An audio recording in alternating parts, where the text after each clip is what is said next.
Holika Dahan is an important way in which the festival of Holi is started in the Indian state of Gujarat and some places in North India.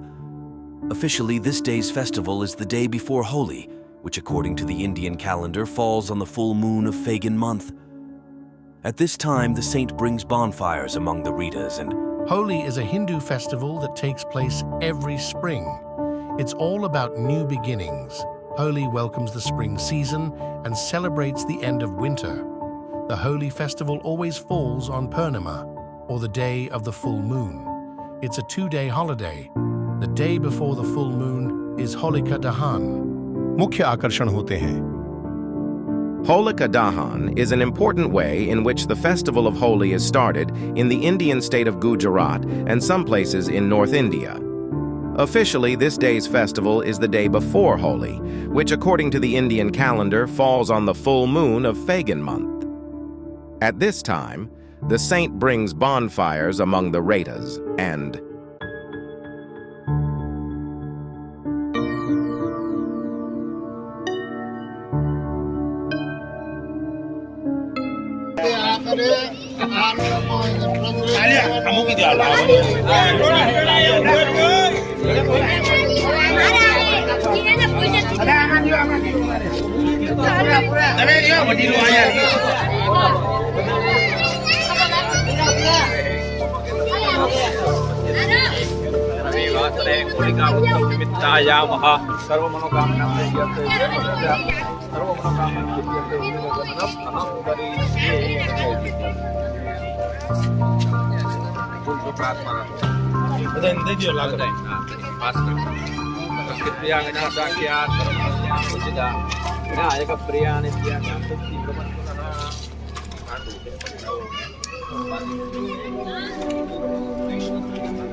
देवता वातो देवता सूर्यो देवता चंद्रमा देवता वसुवो देवता रुद्रा देवता मरुतो देवता विश्वे देवा देवता बृहस्पतिर्देवतेन्द्रो देवता वरुणो देवता ओम गणानां त्वा गणपतिगं हवामहे प्रियाणां त्वा प्रियपतिगं हवामहे निधीनां त्वा निधिपतिगं हवामहे वशो मम आहमयान गर्भदमात् ममजात् गर्भदं महा नमस्कारां चक्षुरां पुष्पं समर्पयामि नमस्करोमि. ચાલો હોલિકા દેવી નમો નમઃ સર્વોપચારાન સમર્પયામિ નમસ્કરોમિ. ચાલો કે પ્રસાદી ધરાવવાની કોઈ કે હાથ ધરાવવાનો ધરાવી એવું કે લેવાની શ્રીફળ છે વધારવાનું પહેલા આ બેટા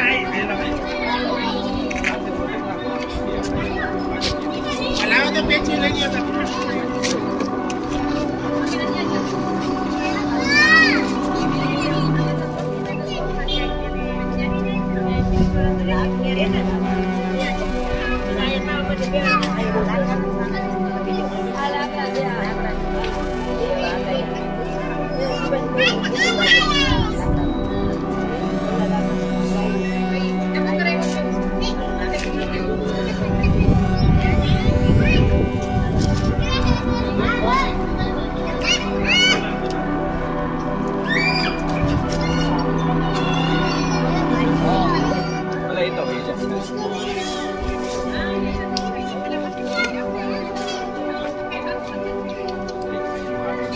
હાલો તમારો ધ્યાન હાલો વધારો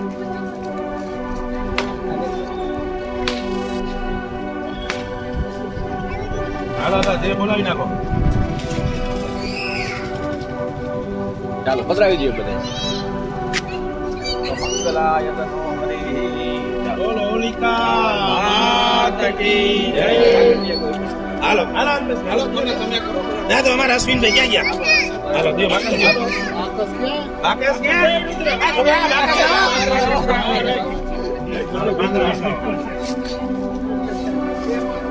દિલીપભાઈ તમે બેહો બેગા દિલીપભાઈ બેહો અરે દિલીપભાઈ નો ફોટો લે વિડિયો લાઈવ હાલો નાઈસ.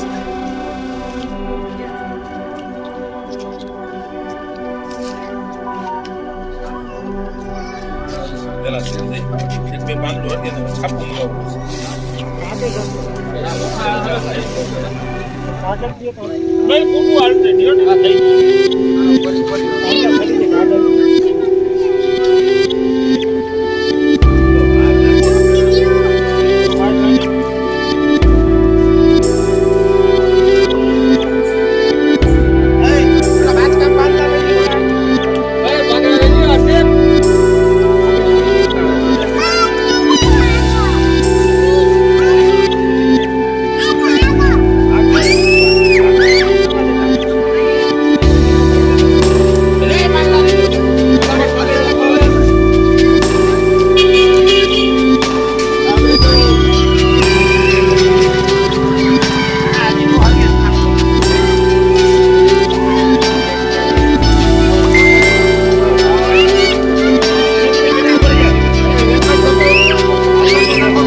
પાછળ કંઈક ને કંઈક સાયન્સ હોય છે.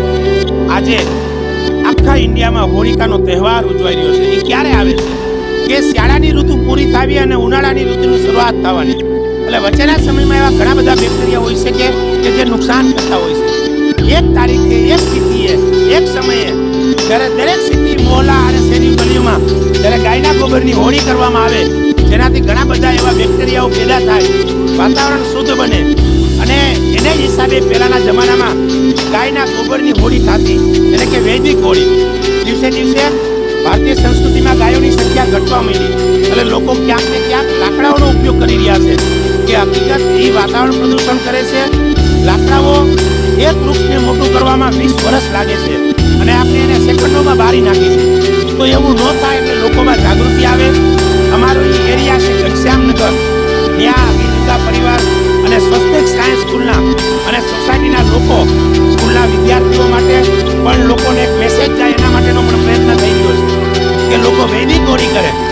એના ભાગે આપણે જોઈએ તો આજે ઘનશ્યામનગર ચોકની અંદર જોઈ શકાય છે કે આવડી ગાયના ગોબરના સ્ટીકમાંથી બનેલી આ વૈદિક હોળીનું આ શરૂઆત થઈ છે. આ હોળી પ્રગટી છે કે આજુબાજુનું વાતાવરણ પણ શુદ્ધ થશે, સોસાયટીના લોકો પણ આનાથી વાફેક થાય, લોકોને આનું જ્ઞાન મળે કે વૈદિક હોળીના શું ફાયદા થાય.